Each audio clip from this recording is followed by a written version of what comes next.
Hello, ladies and gentlemen. Welcome to a very special episode of the Saturday Morning D&D Show. My name is Jordan, with a silent PH in the middle, and I am joined by my wonderful co-host, Sir Lucian, over there at Sir Lucian Gaming. Say hello, sir. Say good morning. Hello and good morning. And I think you've done enough videos now that it should be a silent PhD in the middle. Because of my doctorate in doctorate in Faerun studies, I think is what it was. That joke has been made a couple times, and I was like, some people were like, is it because you do have a PhD? Like, what? And I'm just like, well, I wasn't that smart to think of the long-term effects of having a silent PH in the middle of my name. But I'm always angry at those people that have more than one PhD. How dare they? This is unrelated, but just speaking of people commenting on videos, best comment of the morning, I woke up and there was a comment that said, your videos were better when we didn't see your face. And I was like, thank you, internet. I love it. It's just the wonderful. You keep being you. Every once in a while, you just get those really great comments that make you feel all warm and fuzzy inside.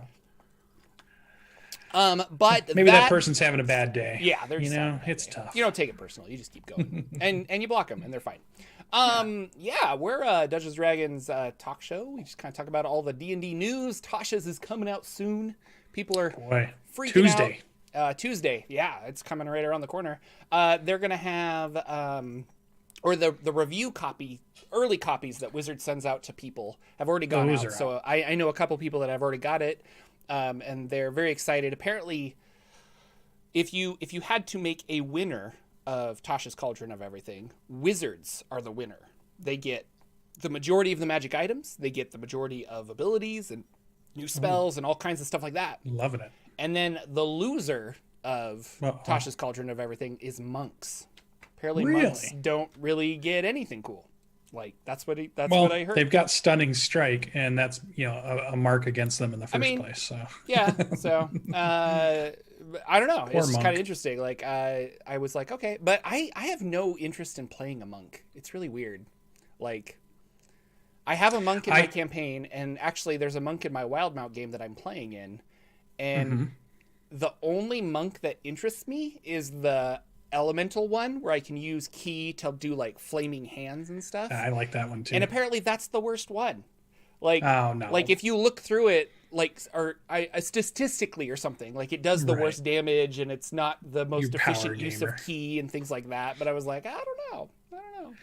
But if you were playing in a Naruto inspired game, or you were playing it, you'd be all over the monk. Actually, yeah, if we were playing a Naruto inspired 5e game, I would do that or Blade Singer, I think. Blades. Yeah. Because you can make a lot of cool. And just when you start to get a little bit crazier like that, when the moves are bigger, running through tree branches, all that stuff starts to make sense in your head. Then it feels good to kind of play it. But if you're playing, like sword and sorcery, Conan style, maybe the monk doesn't seem in your head to fit in as much. But. Yeah. No, and I don't know. Like, it's like paladins. Paladins are supposedly really cool. I don't really have any interest in paladins. Although I did make a paladin, a female tiefling paladin of Asmodeus that I was like, this would be fun. Anti-paladin. And so I was kind of like, oh, that's kind of a cool idea. And then I like to take characters and buff them up. And lately my thing has been, what magic item would I build a character around? And so that tiefling, or that tiefling, that paladin of Asmodeus, that was from Zariel's Blade from Baldur's Gate Descent into Avernus.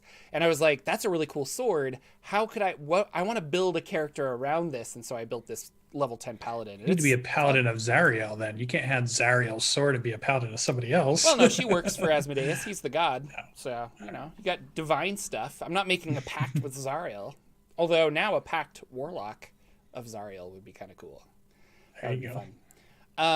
It's really fun. And Tasha's I'm gonna have all these new builds to play with. It's gonna be crazy. I wanna yeah, I don't know. I want to start a new game so bad, but I just don't have the time to play more games. Well, 2 of your games are about to end, so really. Well, Rod of Seven Parts is coming to an end. Wildmount is also coming to an end, and we will see where that goes. Those friends, the Wildmount friends that I play at home with, they want me to run a game because the DM is just like, hey, I kind of want to play in a game, and I'm like, yeah. That would be fun. I know we all like to play. So there's that. But I don't think I can. I don't with the baby and work being busy and videos between YouTube, baby, and work and just spending time with my family. I can't DM more than one game a week anymore. Right. Like it's just that, I mean, something will suffer. Like I will not be able to get videos out, or I will just never see my child, or I won't get work done. So I've made that, although it's a hard pill to swallow, I've made that decision that I just need to run one game a week. And so we'll see what that game is in the future. Because running a game at home or running a game in real life, I really like that and it's fun. But COVID and other things and so the online game is really good, but if I'm doing an online game I kind of want to keep streaming and stuff, so I don't know, it's one of those things. Apparently I'm supposed to sacrifice sleep. I do need my sleep though. I can't sacrifice that. Gotta get that beauty sleep. Gotta help that commenter this face out. I can't. I mean, that my videos really were better when I didn't show my face. So I'm clearly not getting sleep enough is what sleep. It was. Yeah, it's exactly what's happening. So Tasha's is out. You can. There's lots of videos you should go out. I think Ted from Nerd Immersion did a 5.5 hour live stream where people just asked him questions, and then he would flip through the book and be like, "Oh yeah, that's how it works." And I was like, and I saw him start that, and I'm like, "Oh, that's kind of cool." And then around really late, I was ready to go to bed. I saw that he was still streaming and I popped on and I'm like, go to bed. Like, what are you doing? And he's just like, oh, you're hassling me now too? But he looked so tired. I was like, just to talk in front of the camera for 5 hours is like, what? Yeah. But yeah. So what is happening with like YouTube and stuff? Because I saw there was a lore you should know about Tasha. Did they go into detail with that? Yeah, Jeremy, I put in there Tasha. Jeremy Crawford talked to Greg Tito about Tasha. And if you go far enough in that video, it's confirmed Tasha was born in Detroit. But you didn't know that. That's not confirmed. But that is something that's in Greg Tito's headcanon, just so you know. But they do talk about how there's a rumor or a theory that Tasha either lived on Earth, our Earth, or came from here. Oh, is it like that's running around? Elminster visited Ed Greenwood and told him all the stories of the Forgotten Realms. He didn't. That's kind of like they do talk about that, but they do talk about, because even in first edition they were talking about how she's tied to Baba Yaga, which is from here. Well, okay, yeah. And the idea is that Baba Yaga is the one that pulls her from, or allows her to move from one of these places to the other as she's growing up. Yeah, Baba Yaga. So there's an interesting tie. Yeah. Baba Yaga is Tasha's adopted mother. Yeah. Yeah. So it's very interesting. So you can put a bunch of cool stuff in there. And then at the end of it, they fake spoil that she's really Natasha, Black Widow from the Avengers, was the other thing they said, because Tasha has been known to also be called Natasha at times. Yes. So there was a couple of things in there. It was a really interesting thing, and I think one of the things that Jeremy talked about is how interesting of a character Tasha becomes the more you dive into it. And he said even their whole studio become very enamored with finding out more and more stuff about this character and how deep that type of character is.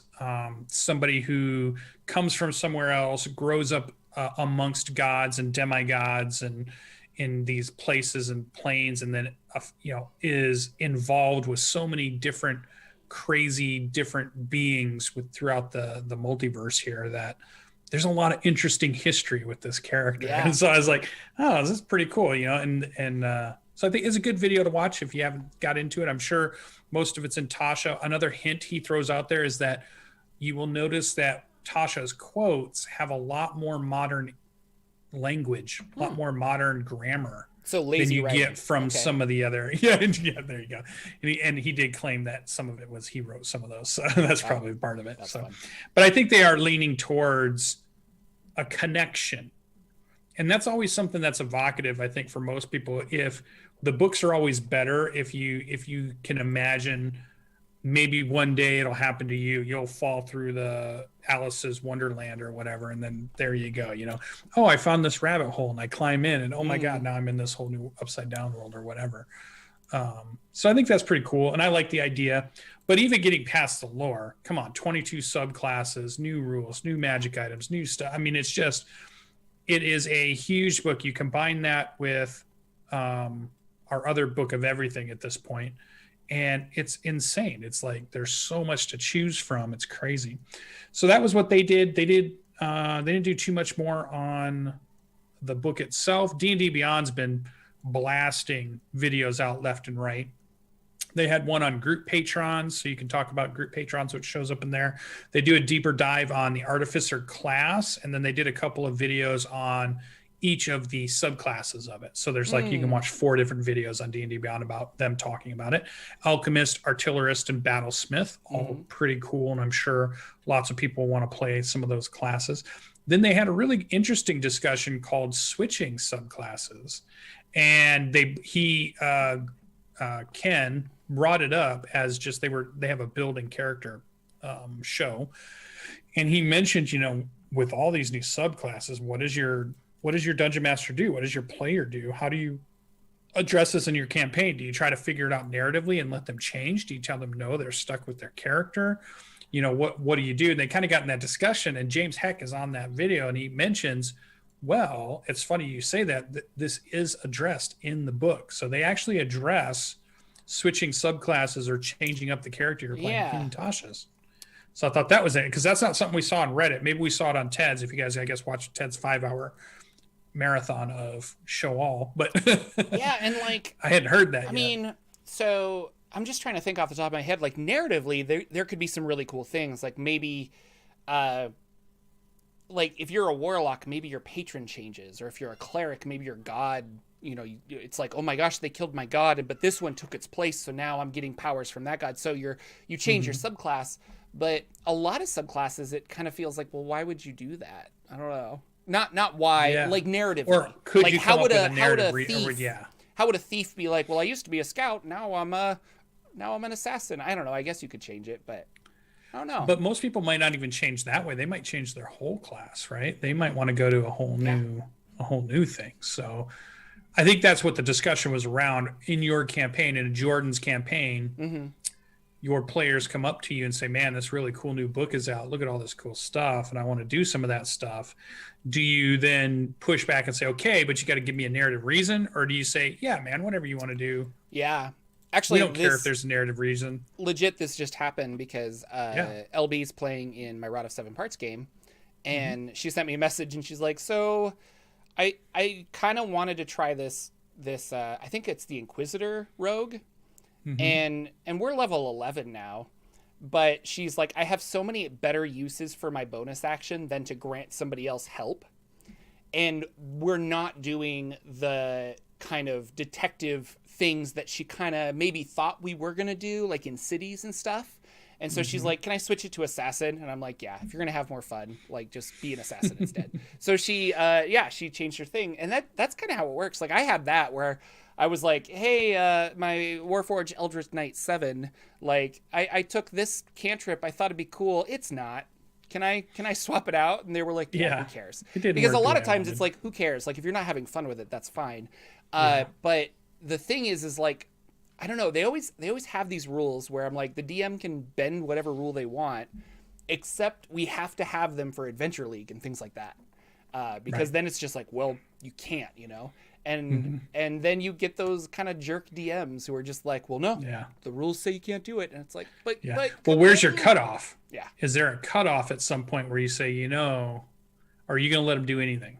No, I would not let them do anything because. So you've got a level where you're going to say, because, okay, enough's enough. We were talking about this I was talking about it with some friends that you have the player that just wants to try everything. So it's like, okay, we played for 2 levels and I was a cleric. Now I want to be a barbarian. And it's like, okay, we'll figure out how to kill that character and bring in this one. Or maybe we swap things. Okay, you're a barbarian now. And then like 3 levels later, actually, I want to be a warlock who, summons a giant fish or something. It's like, okay. Maybe for the sake of the story and all of us working together, you stick with one guy for a little bit. And if you really don't like it, that's fine. But we're not changing your entire character every like 3 or 4, whatever. But no, if I took a Eldritch Invocation or something, or if I took a feat and it's like, you know what, I don't really, can I just swap it out? Like I would, because I want my players to have fun. And that's not fun to be like, sorry, you're stuck into this. I know we've been playing for a year and a half and you love this character, but like, shouldn't have taken mobile. It's just a bad feat for you. Like, I don't know. So. Yeah, I like it if they come to me with a narrative reason or a reason they want to switch something. They didn't like how, like you said, maybe I took Chilling Touch because I thought that was going to be a little bit cooler, but really I feel like cool. Maybe I should just go Firebolt. So. Right. Yeah, I should just go Firebolt or something. And you're like, okay, no big deal. But I think my limit is when they start to try to min-max the maximum. Like they're just going super crazy on the maximum. So they're trying to get certain feats. They're trying to get, and you can tell it's only to up their damage total per swing. Like if it's just getting bigger damage total per swing, then I'm a little bit more like, come on, come up with cool ways to use what you've got. But if it's, hey, I just want this cool thing because now I'm a robot and I want my fist to throw out like a rocket fist and hit something. That's just cool imagery to me. Yeah, let's make that happen. Let's find a way that's going to work. If it isn't just about how do I up my raw damage number per swing basis, then I'm pretty good with it. And even then, I power game a little bit. I play with power gamers. Yeah. Mine's like your what was your AC on your 7? Oh, wasn't it ridiculous amounts? 20, 21, 22 or something? Yeah, it's starting to get to ridiculous amounts. I could cast Shield if I want to, so then it's up to like 26, 27 for a round.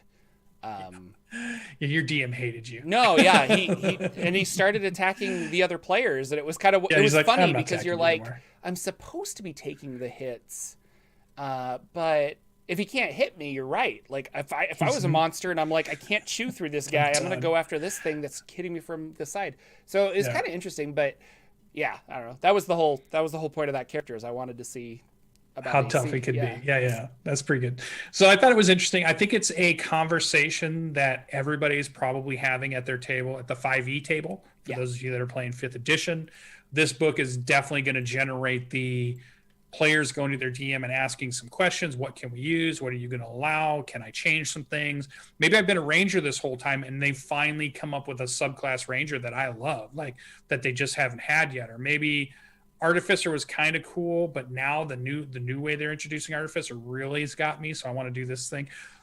So it's interesting that I think all of us are going to be having those discussions in the next couple of weeks as we move into our holiday gaming. Which I bet is going to be pretty big this year because if everybody's pretty much COVID locked up anyways, I bet there's a lot of people just, playing their games online at night after work and having good time. So I think that's great. This is a good time for this book to come out.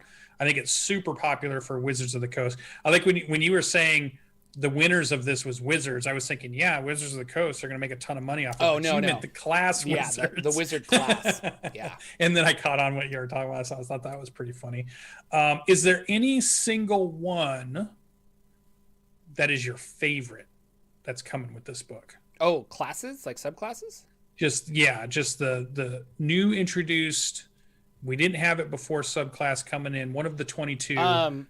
Well, I mean, everybody knows, but it's the Genie Warlock, I think, because like I've been wanting, I homebrewed a Genie Warlock a while ago, and like it feels so warlocky, and partially because I was reading the 2nd edition Al-Qadim campaign setting, which takes place in Zakara, which is another continent in the Forgotten Realms, and they have genie mages. Or mages that make deals with genies, and they're called the Sha'ir. And the Sha'ir are mechanically kind of, I don't think I'd ever play one, but thematically really cool. So mechanically in AD&D with the Sha'ir, you are, hey, I want to cast a spell. And so you use your action and your little genie friend pops up, and it's called a Jan, and you have like a little genie companion, and you talk to him and you say, hey, Jan, I want to cast Burning Hands. And he's like, on it. And he disappears to the elemental plane of fire to find that spell. And when he finds it, he brings it back to you, and then you can cast it. But the catch is you have to roll like a D6 or a D4, depending on like how high the level is.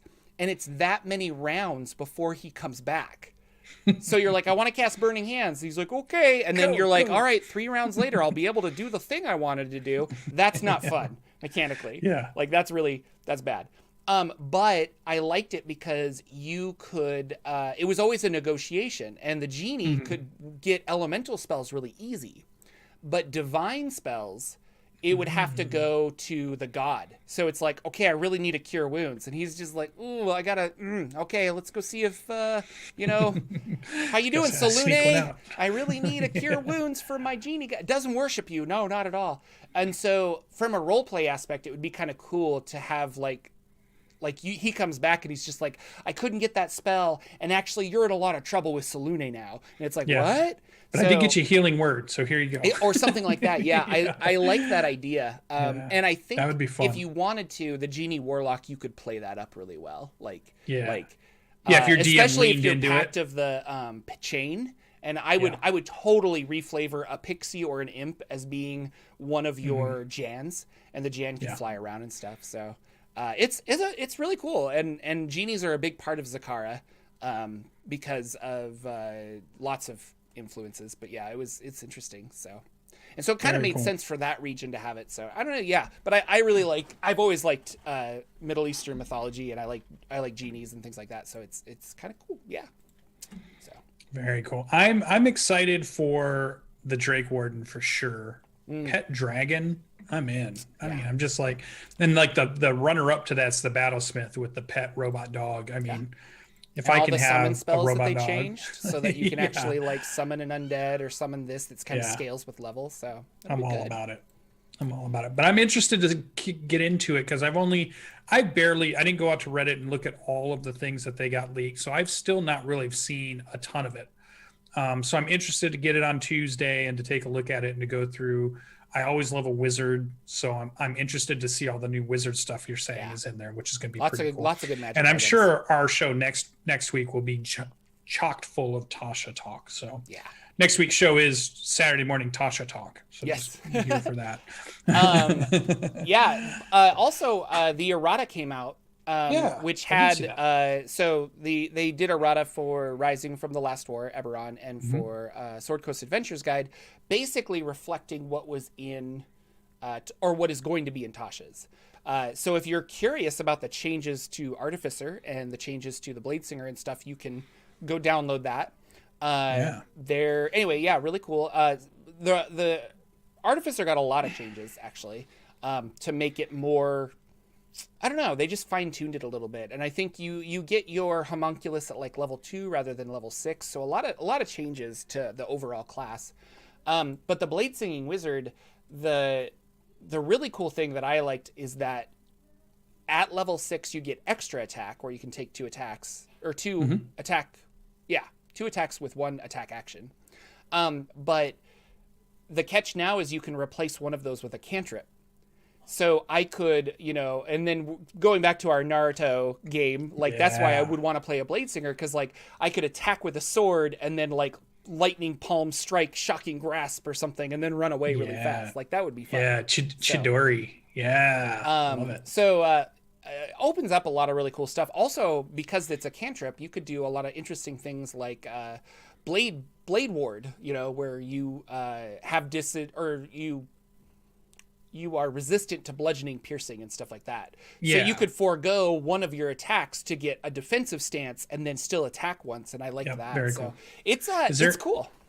Is there anything that lets you do 2 cantrips around? There is. Is there a combination that let you do it?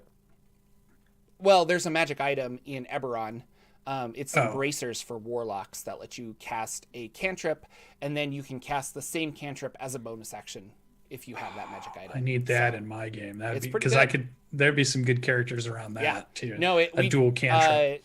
The warlock in my Rod of Seven Parts game, she got those, and we call it a Gatling gun now. Because, like, okay, I'm gonna cast Eldritch Blast as a cantrip. That's 3 attacks at level 11 or whatever she's at. And then as a bonus action, she gets another 3 attacks. So she's just like, boom, boom, boom, boom, boom. Oh, that cinematically sounds so good. Yeah, it's fun. It's super fun. So very cool. So that's cool. Errata's out. You can find that on the Dungeons & Dragons webpage. Yep. And next Tuesday should be out. I assume that's when it will drop, is late Monday night or Tuesday morning for D&D Beyond, I'm assuming. I don't think they get it any earlier than anybody else, but I don't know exactly what time it drops for them. But I'm sure a lot of people will be getting it and creating new characters that day. Yeah. Trying some things out. So another video I saw that was out there was really good because I always loved the Matt Colville videos. Me and you are huge fans. He was talking about hot start campaigns or having a hot start in a campaign where everybody's and all right, you're fighting on a flying dragon, jumping from airship to airship, or just like full craziness, roll initiative from the start of the very first campaign session, just like you're in the thick of it. And so there was a lot of people talking about the ways they've done their campaigns with hot starts. I was thinking, have you done any of your campaigns with a hot start where you just threw them right into combat just immediately? Yeah, I can't really remember. So they all started in taverns? No, not all of them, but like I'm just trying to remember. I ran a lot of I've run a lot of pre-written stuff too. Yeah. And so pre-written stuff, usually it's like, here's where you start, and and a lot of those are written so that people can get to know each other. But Dragon on the Mount is kind of a hot start. Yeah, I guess it is. It can be. That's not a campaign. That was just a shot. But no, I wanted that to be where you're like, you show up and it's like, okay, go to bed. And then you go to bed and there's a bunch of towns on fire. But but I like this idea because you could say you're on an airship and it's falling. What do you do? And everyone's like, what? He also in that video talked a lot about you're in a jail together, and that's kind of another common one where it's like, that's a good one. But the jail and having amnesia is kind of annoying, where you're like, how did we get here? What's going on? And I like that he addressed that, and specifically he was talking about Out of the Abyss and why Out of the Abyss works. And it works because you don't have amnesia, and you're there with other prisoners, and you can talk to them and coordinate an escape and figure it out. And it's and I love the opening to Out of the Abyss, where you have no equipment, you're stuck in a cage, and you're just like, what am I gonna do? I'm level 1. I literally can't do anything, and you have to use the resources of the people around you and stuff. It's cool. I still want to run Out of the Abyss so bad. It's just a fun game. It's really cool. Quintus in chat was saying, in media res is what the writers call it. So there you go. Yeah, so I learned something today. It's Latin. It's like in the middle of the action or something. Yeah. Yeah. I've done a couple. Where they were on a ship that got attacked. I've also done a flashback where I put them in a battle, and then flashback to when they're actually starting out. So there's a battle that's way in the future type thing. I think it's kind of a cool one to do. But I've also done, hey, you meet in a tavern. So I've done the cliche also. Rod of Seven Parts, they met in a tavern, but they were there for a very specific purpose. And when they all got there, the demons showed up and the tavern started like crumbling down, and they were like, what's happening? So there was a lot of that going on. But I've never been like, okay, guys, you all ready to play? Great. You're on fire. Like, what? And I should. Maybe my next game I'll do something fun. So that'd be fun. So that was a good video. He always puts out a good video, and it always generates a lot of good discussion. He's such a good writer too, so it's always good to listen to some of the ideas he comes up with. I noticed you had a Humble Bundle out there you were excited about. So Dungeon Crawl Classics had a Humble Bundle. And they still do. It's still up there. Drink, yeah. And was very excited for that. And so then I kind of like subscribed to Humble Bundle, and they have like an affiliate program, and I'm like, I'll sign up for this. And so it's kind of fun. And then I didn't realize how much RPGs they actually do. through Humble Bundle. Tons, yeah. But like lots. Like I got a Star Trek one, but I didn't realize. And so now they're doing Conan. That's how I got Pathfinder. Yeah, exactly. And so now they're doing Conan. So you can pay $1 and get like the player's guide and a bunch of other stuff. If you pay $8, you get all these books, and it's really character cool. creation in that was fun. Well, I didn't get to play Conan? I was going to ask you. Like I haven't. I didn't get to play it. I created a character because I was going to play it online, and then the game got called at a convention. It was one of the online ones, and then I think the DM couldn't make it or something. But I'd spent the day before creating the character and just kind of reading about the rule set. It's a very interesting book. It's a little bit more in depth. Takes a little time to figure out what certain things mean or what's going on, but they put a lot of time into it. And Modiphius makes quality material. Yeah, they do it is quality stuff. So I'm sure that's a good sale. Yeah. Do they give you, what else do they get with it? Well, okay, so $1 is free RPG day, so I think it's an adventure. The player's guide, quick start, a code to get 30% off the book in print, and then a book called The Art of Conan, which is all the cool art that they have. $8, you get the core book, an adventure, I think another adventure, and a Game Master screen. And then $15, you get like just a ton of books, and it looks like Conan the King, Conan the Adventure, Conan the Pirate. So I'm assuming these are all adventures or add-ons of some kind, but like that's $15, and you're getting, I mean, I know they're all PDFs, but there's so much of us that are doing, I don't like PDFs at the table, but there's so much of us that are building characters on a PDF online, and they're doing all this other stuff, and you're talking about this, and you're highlighting and quoting things to back and forth to people, that I prefer PDFs. So I would definitely be like, we should get all of this, and then if I like it, I can go buy the book for $30 and have it at the table. But we can also, or you just want to sit down while you're eating, your lunch or something. You got it over on your tablet or something. You pull up the PDF just to read through it. Well, that's the thing, is I don't like actually reading PDFs on tablets, but I'll read them on the computer screen. Tablets don't. I don't know. I'm not a tablet guy, but you just got a better tablet. That's all. Maybe I do need a better tablet. But anyway, check it out. It's an affiliate link, so a little bit comes back to the channel and stuff. So if you're interested in that, that's really cool. I want to get this, and I probably will because it's only $15. But at the same time, I have so many RPGs, and I just don't think I'm going to ever be able to play them. No, I'm at this point buying things I will never play. Yeah. I've just resigned to know that that's happening. And I was talking to somebody the other day about Lancer, and I want to play a Lancer game. I didn't know Lancer was built on the 4th edition D&D mechanic system. No, what? Yeah. I didn't know that. Well, I mean, it's similar, and so you have a lot of moves that so anyway, what they were talking about is that combat takes a long time in Lancer, and I was like, oh. And so then I was just like, I really liked 4th edition, and actually like a giant mech battle. Now I want to play Lancer so bad. The artwork in it is freaking amazing. So good. It is so good. Yeah. So good.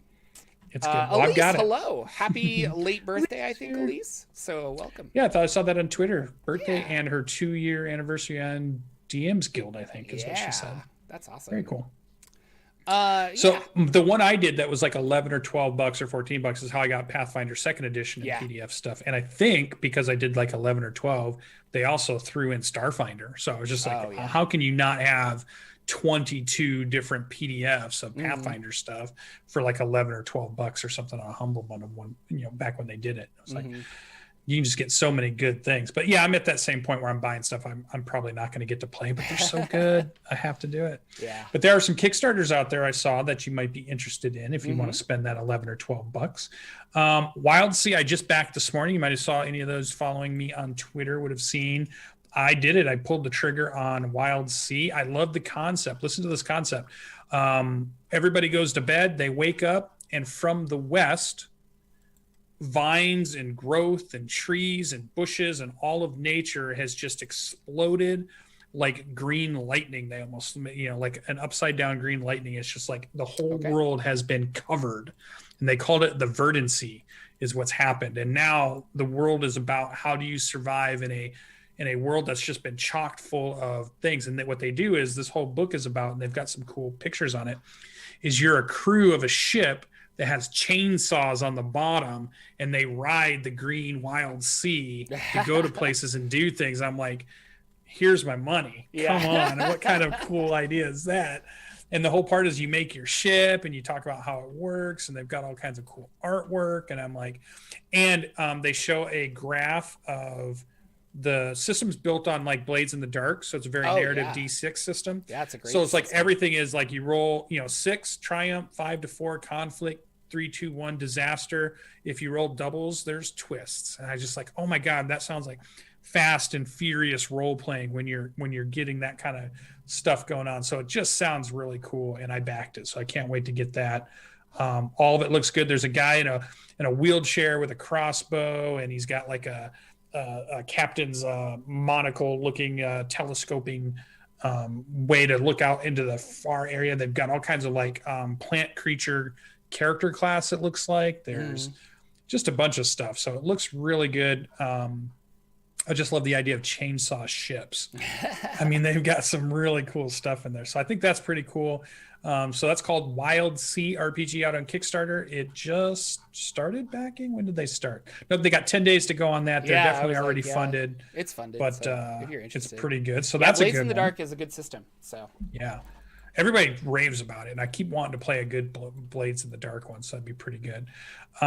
Another one that was out there I thought people might be interested, Urban Shadows. This is from the company when I did all my Gen Con games, I was working with Magpie, who are the people that put out Masks. They put out Urban Shadows. They're doing an Urban Shadows 2nd edition. I have my 1st edition. I got this book by running games at Gen Con for them, so I got to pick one of their RPGs for free from the booth, and this is a good game. I ran this game at Gen Con, which was really fun. It is a Powered by the Apocalypse game, so another kind of very similar to Blades in the Dark kind of game. Very cool. Mark Diaz Truman, I got to meet him, and he signed my book, which was really cool. Really nice guy. And Andrew Medeiros, and it's a very Dresden Files, very Blade, the movie, very there's vampires and werewolves and ghosts and supernatural in modern day. So it's like modern day. This one, they kind of do some Chicago stuff, and they do they pick another city like London or something. And I think in the new version, they pick a couple of different cities too. And they talk about how to build your city, how to decide. And when you create your campaign, you have all your players around you, and they decide things. So like when you say, okay, let's talk about what our vampires are going to be in our game. Are they the Twilight type vampire? Are they the Blade type vampire? Are they the Dracula type vampire? And the whole group gets to decide how we want, or do they have sparkle skin or whatever, like, okay, so what about the werewolves and the clans and what happens with them? Can they only turn, so you get to go and build your campaign in that with your players, which is really fun. So 2nd edition is out there. They're pretty much about to wrap up their Kickstarter, if you want to jump in on that one. Our friends, me and you talk about the Cypher system all the time. We love Monty Cook games. They're doing one called Heroes right now.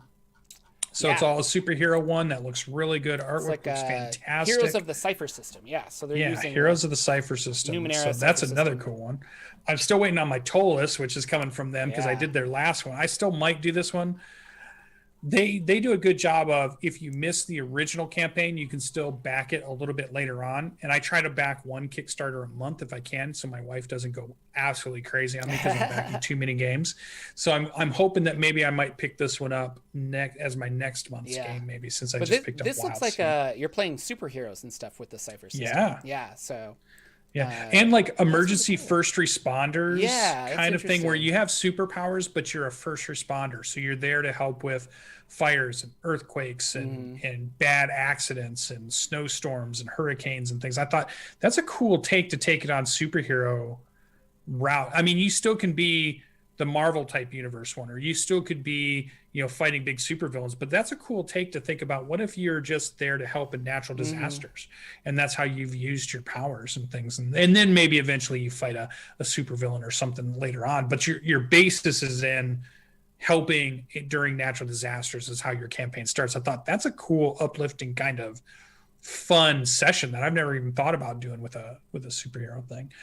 Are you big into, would you play a superhero RPG? Have you played any? I have not played any. I don't know. I mean, short answer, yes. I would play in a superhero game because I like superheroes, and we were just talking about X-Men yesterday, and how it would be fun to be like, no, craft your mutant power and actually like play a game like that, especially with the racism that's in X-Men, like where it's like, oh, they don't like mutants because they're different, and things like that. That would also be something interesting to explore. Being like a mutant, you're like, oh, so that'd be kind of cool. And also just like, let's take down Magneto, blah, it'd be fun. But I haven't. It's interesting though, because like Starfinder doesn't appeal to me. Spelljammer does, but like the actual and what's the other one that's Shadowrun, where you're like a hacker and you're doing stuff like the cyberpunk. I've never really been into the cyberpunk thing, but Mothership, playing like the Alien RPG, like I really want to play those. So it's not that I don't like sci-fi, it's just kind of, I don't know. And I think superheroes are like that too. Like I don't want to be like Dudley Do-Right and fly around. Not Dudley Do-Right, but like, you know what I mean? Superman. Yeah. I don't want to necessarily do that, but if you could do like a more interesting one where it's like, I don't know, like, and you should do Heroes, like the old show Heroes, which did not end well, but the premise was really cool, that there was an eclipse and then all these people had powers and they were like, what? And how do you deal with that? First season even was just mind-blowing. The whole, really save the cheerleader, save the world when you don't know what's going on yet. I mean, it goes off the rails later on, but it starts super strong for sure. Yeah, I think that, or like, street level. That's why I like on Netflix, you could watch Daredevil, Punisher, Jessica Jones. I love those. Even if you weren't getting the big mega blockbuster hero ones, you were getting the street level hero ones. Daredevil was a fascinating, one. So I thought it was interesting. I'm a huge superhero fan, so I like them all. So I have a bunch of them already. I have 4 already RPGs to play. Yeah, because you talk about Masks a lot, and I've never played it or read it. I love Masks. So. I should run it for you at some point. I should run it for Thanksgiving. you. Yeah, I should have run it for you and LB, and we can probably get a couple of other regulars to come play with us. I think it'd be pretty fun. Yeah. So that one's out there. After Emerging from the Fall, a 5e TTRPG. So Wild Sea is its own system. Urban Shadows is based on Powered by the Apocalypse. Heroes is based on Cypher System. Look at all these game systems I'm bringing you guys.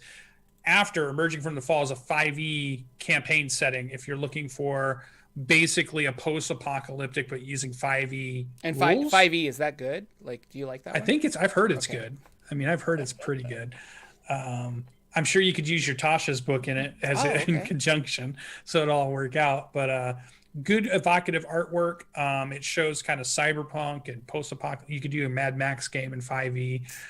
So I thought that was interesting. They've already won their backing. They've got a couple of hours to go left before they go on that one. So that one's an interesting. And the last one I'm bringing to you, Crown of the Oathbringers, is a campaign setting. And what was interesting in this one, another 5e, so 5e one, they had some charts of some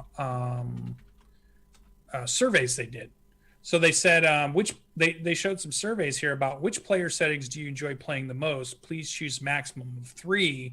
And there's a big list in there. And amazingly enough, the biggest one there is Feywild. So of all these people, 754 people voted for Feywild as being a really cool thing. So the campaign is cool. They're doing this other thing, but they had a bunch of these surveys that I thought buried in their campaign thing. I thought, oh, these were interesting. I bet Jordan would like to look at these. Or I like all planar settings. 667 people voted for that. And just seeing which ones are way up there and which ones are not up there. To see like what kind of a game you want to play is kind of the idea.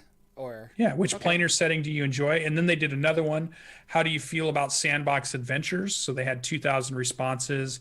And, 1, 2, or 3, 1 being you don't really like them, 4 being you really like them.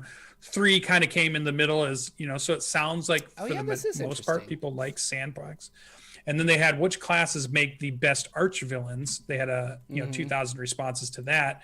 And Paladin was up there and Wizard. So people are using a lot of their villains as paladins and wizards. So and that has nothing probably to do with the Kickstarter itself, but I just thought those are interesting things to put into your campaign to say, oh, you guys went out there and you really listened to what people were saying. You got some feedback, and you guys are creating this cool narrative of Crown of the Oathbreakers. So 5e thing. So I thought, that's pretty cool. Dark adventure campaign. taking characters from levels 5 to 12. So there you go. Thought it was very interesting. So those are the things I saw that popped up on Kickstarter for me. Bunch a wand of stuff. of the Mimic. See, you're already is a liking tool it. to turn your couch into a vicious watchdog. That is really cool art. That is a really cool wand. Holy cow. That caught my eye. This might be worth it just for that. That's really cool. Killer Brew says, yo, came in just as Jordan said, not interested in Starfinder, but I like Spelljammer. He's like 100% me too. Yeah. It's weird. He's with you. I like the magic, but I don't know, the whole, like, I've got a hacking skill. And it's kind of going back to that actually really briefly. I really enjoy, I don't think I'll ever play a Vampire the Masquerade game, but there was Mage the Awakening with all of that, where I would love to play a real world, like we're on Earth RPG, but there's a secret magical underworld. But I don't want to play a secret vampire underworld. I don't want to play a secret other things, much to my wife's like, what? Vampires? But anyway, shut your mouth. Yeah. Then you want Urban Shadows, because you could say there are no vampires. You can say, your group could say there are no werewolves, but there's magic, and you could be very Harry Potter-ish. That'd be fun. So you want Harry Potter? You want kids on brooms, is what I just heard you say. It's a good one. It's good. So those are the Kickstarters I found out there. If you guys found Kickstarters, post them in chat. Go to the video when Jordan posts it up, hopefully before the day. Yeah, or leave it in our Discord ahead of time. If this is something that you really like and you want us to talk about it, we'd love to talk about it. Let us know. Because you're always looking for the cool ones, So help enable Lucian buy more Kickstarters, because he's a sucker. That's what you need to do. He's a sucker. So that's about all we had for news, I think. I'm really excited for next week's show to talk more about Tasha's stuff. But I think that kind of brings us over to our Bardic Inspiration. You want to take us away? Bardic Inspiration! Bardic so exciting. Inspiration. Treat yourself. Treat yourself. So I've been reading a book. If you guys follow me on Instagram or Twitter, I was tweeting out a couple days ago that I'm like, hey, I'm going to read for fun. And I ended up reading the first 3 or 4. I read the first 3 short stories of an old book called The King in Yellow. The King in Yellow is public domain. It was published in 1895. And it's a bunch of short stories by an American writer. And this is important in RPGs because it is the book that kind of inspired H.P. Lovecraft to write all of his stuff. And Lovecraft references some of the characters from this, and it's kind of the first psychological, scary, insanity thriller book kind of thing. And it is really good. The first story out of the gate is this guy is like, you're reading it and he sounds very calculated and very intelligent and I don't know, for lack of a better word, very sane.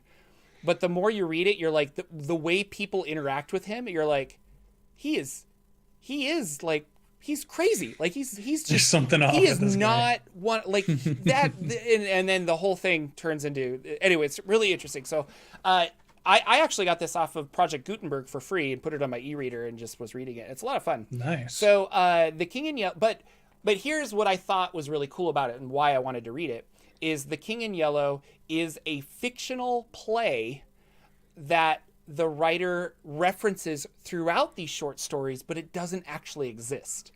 And so there are always these people that are like, yeah, so I bought this play and I've been reading The King in Yellow and it's really making me see things in a different light. And they'll quote it and all this other stuff. And they're like, well, what is The King in Yellow? And they're like, we have to read it to find out. But it doesn't exist. And I was like, that's so cool. And so then I was thinking about this homebrew world that I've tried to create and things like that. And the King in Yellow working, or like a character that is the King in Yellow, or maybe like the cult of the King in Yellow or something like that, the cult of the yellow robed kings. And so I was coming up with all these really cool ideas. And so it's one of those things, like, you can be inspired by so much. And I don't have a specific thing, but I like the idea of them worshiping this other entity, or this play or this piece of literature that once you read it, your mind is open to the far realm or something, and then you should have never done that. And so it's been kind of fun.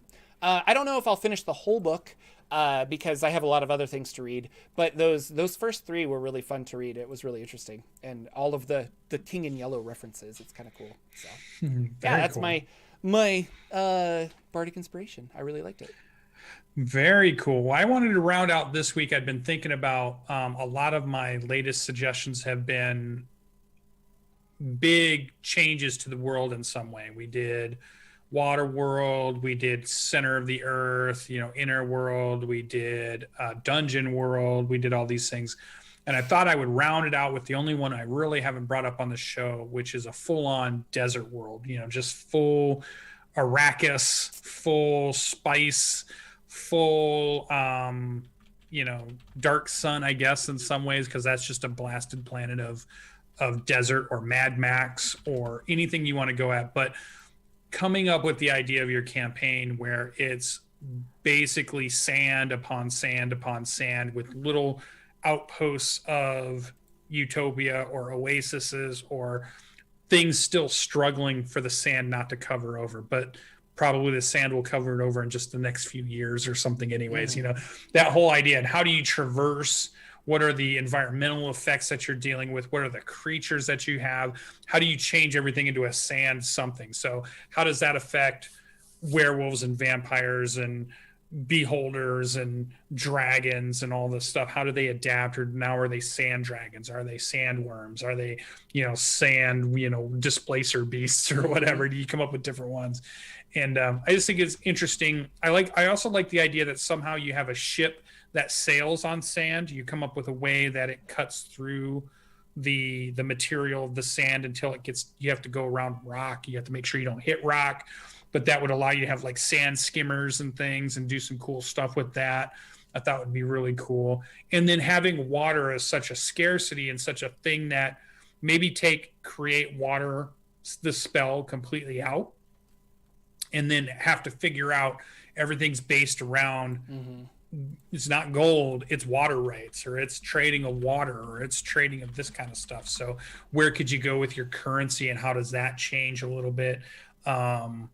Is it a desert and it's hot? Is it a desert and it's cold? You could go with it's both. Like you could do Mars is quite a bit of desert, and it could be very cold, and it doesn't have to be or it could be at night it's super cold, in the day it's super hot, like Sahara type thing. So lots of cool things. What creatures have adapted to it? Which ones haven't? Which ones have died out? The idea that you go past big giant bones of things that have perished out in the wastes.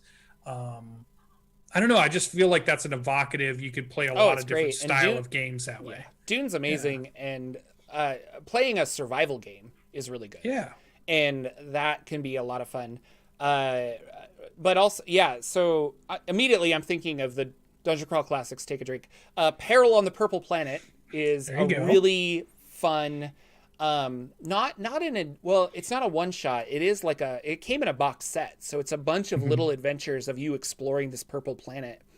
That is a complete desert wasteland, but underneath there's life. And so if you can figure out how to get under the earth, under the sand, then you'll find things. And there's weird monsters and robots and things like that. And a lot of times you're walking around and you're just like, what happened to this place?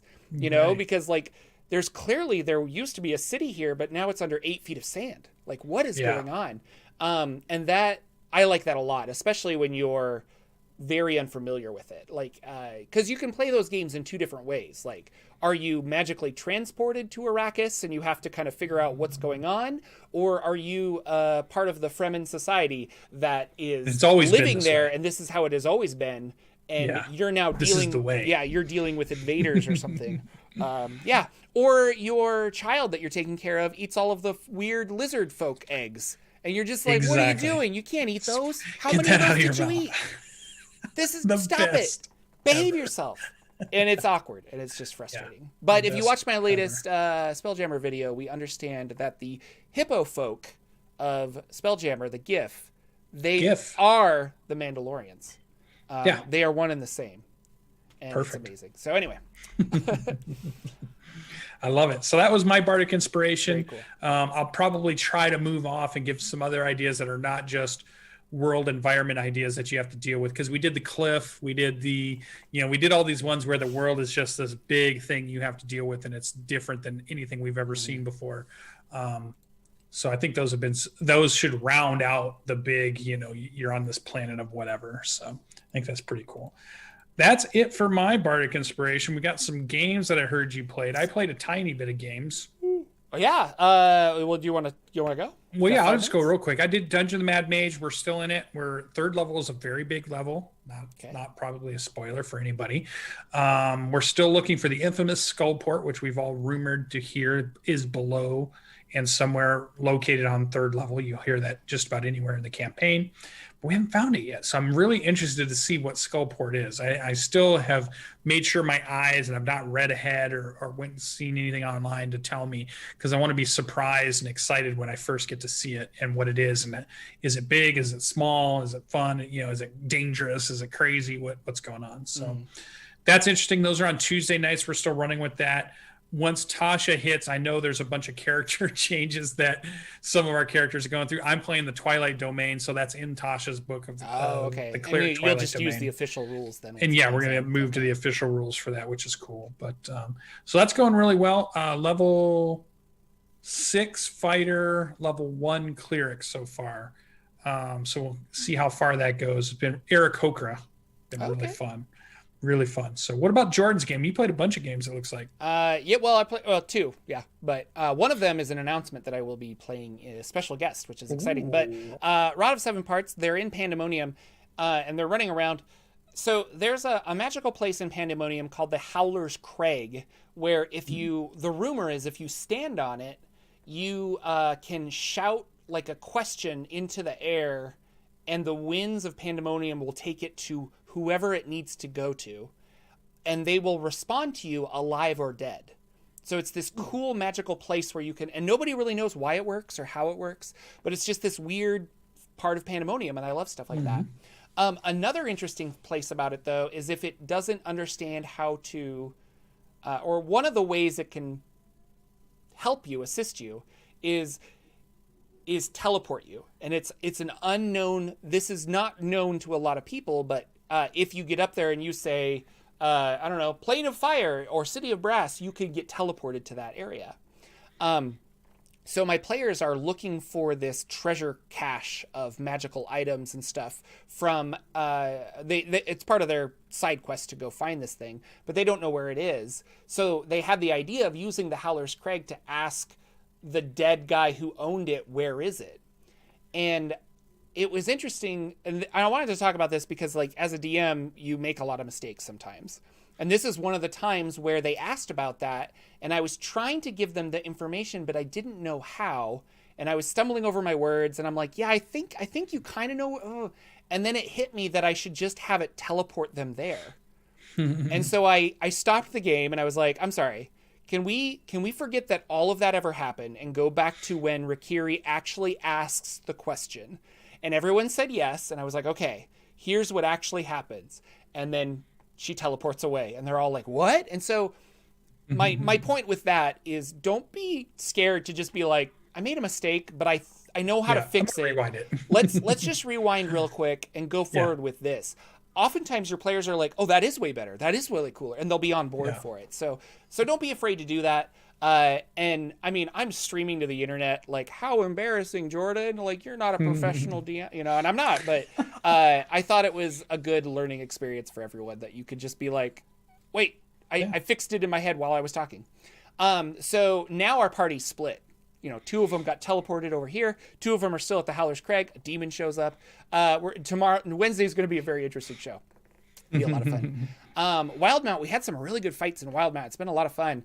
And now we're on the hunt for some magical plants that drain life from creatures, because we found out that the opposing side of the enemies, they're apparently going to use dragons as like weapons. So they have dragons and they're trying to do it. And so this side was trying to like manipulate dragons to get their own weapons, but now they're using these plants that can drain life. So we pseudo agreed to go find these plants and bring them back. So that's kind of what we're doing there. But my special announcement is I've been making these Spelljammer videos, and there is a Spelljammer streamed game on Twitch, and I think they upload to YouTube. Called Better Than Heroes. And they reached out and they were just like, we love your videos. It's so cool. You should like be a guest on our Spelljammer game. And I was like, yes, 100%. Yes, I should. So in December, I think they stream on Monday nights, and I'll let you guys know the dates via Twitter and stuff. But so he's like, you can play pretty much anything you want. Like, what do you want to play? And I'll probably wait till Tasha's comes out. But I was like, I think I definitely want to be a Gith. Like, spelljamming Gith, fighting mind flares, being awesome. I've always wanted to play a Gith, and this just feels like the best time to do it. So Gith Yankee or Gith Zerai? I don't know yet. Depends on the character. Do I need that strength bonus or that wisdom bonus? That's right. Oh, but I could just swap it around. In Tasha's, you can just do what you want. That. I forgot about that. Ooh, very exciting. Yeah. So, so I'm gonna build this cool Gith. I don't have a name or anything yet, but I still, that's on my list to build a cool Gith character. I want to have built a good one in my D&D career at least once, because that Fiend Folio picture of the Gith Yankee on the cover has been what drew me into Dungeons and Dragons back in the day in the first place, and it was just like, oh, I got to make one character at least of them. No, they're fun. It's not a character that I would really want to drop in a non-Spelljammer, non-Planescape setting. And I know, like, the Forgotten Realms, like, everybody can, but, like, you don't see a lot of Gith just walking around the realms, aside from Baldur's Gate 3. But, like, that one came from a Spelljamming ship, like the Nautiloid of the, so that makes more sense, but I like it. Yeah. Anyway. And with Baldur's Gate 3, I mean, you get to play through that, and you could play a Gith if you want, and there's a Gith in your party, which is fun to interact with them, and that's a really cool character model there too. So good stuff. Anyway, that's what I want to do. So those are my games. That's our show, ladies and gentlemen. Well, that's it. Yeah, Wrap it up. Thank you so much for coming out. I have to go celebrate a birthday and run a bunch of errands, but very excited. I think I'm going to have maybe 1 or 2 more Spelljammer videos come out, which is kind of exciting. But I also have another video that I'm working on that will maybe come out next week as well. I've got a lot of ideas for stuff, so it's kind of exciting. So stay tuned. We will be back next week on the Saturday Morning D&D show with a whole bunch of stuff talking about Tasha's if our books arrive. If they don't arrive, we'll probably use D&D Beyond and just read it all there. But for sure. We'll talk about it. I think my book is scheduled to arrive. And I bought some more. I've been going Invisible Sun crazy, and I bought some more Invisible Sun books that'll come in the mail today. So I gotta play it. I gotta play that game so bad. And there's a good online resources, so I should just give up on my actual sit at the table with all of the props and stuff that come with that game and just play it online. So I might have to do that. Anything else before we leave, Mr. Lucian? Nope. Everybody, thanks for coming in chat. Add your stuff to, like we said, come into Discord, go into our chat of the video, or just tweet us out there. Interact with us, talk with us, tell your friends about us. Go to the wherever you're watching our podcast or getting our podcast if you're just listening to us and not looking at our faces, which is also fine. Give us a rating there too, because it always helps out. It gets the word out. It's awesome. So, all right, thanks everybody. We will see you next week with another episode of the Saturday Morning D&D Show. Goodbye. Bye.